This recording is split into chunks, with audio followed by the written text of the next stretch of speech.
Hello guys, mga mamis and friends. So, saan nga ba tayo pwede mag-apply ng work? Or paano natin ma-apply yung pagiging freelancer natin? Saan natin siya ma-offer? So, ito yung mga platforms na nag-offer ng freelancing opportunities. Number 1, Online Jobs PH. So, sa Online Jobs PH, ito yung isa sa mga platforms na mostly nag-focus lang sila para makakonect yung mga other businesses with Filipino virtual assistants and remote workers. Number 2, Upwork. So, sa Upwork, ito yung pinakamalaking freelancing platforms na nag-offer ng mga wide range opportunities sa mga freelancers na kagaya natin mga Pinoy. So, dito ko unang nagumpisa, dito ko unang nag-apply.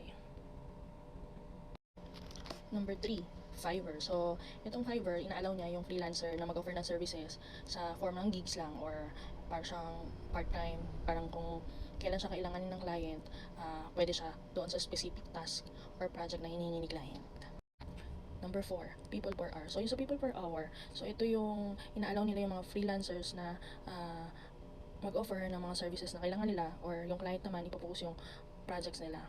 So, kapag nagustuhan naman nila yung pinost mo ng services, so may chance ka na ikaw yung kunin ng isang client.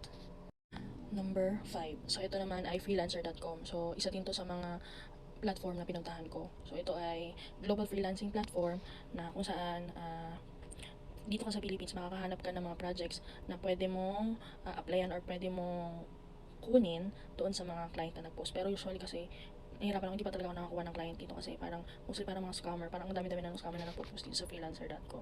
Pero may iba naman na mga totoo. Ayan, kung meron kayo natutunan, please like and follow and share my video. So kung may mga tanong kayo, pwede din kayo mag-PM sa akin o pwede kayo mag-comment. Salamat!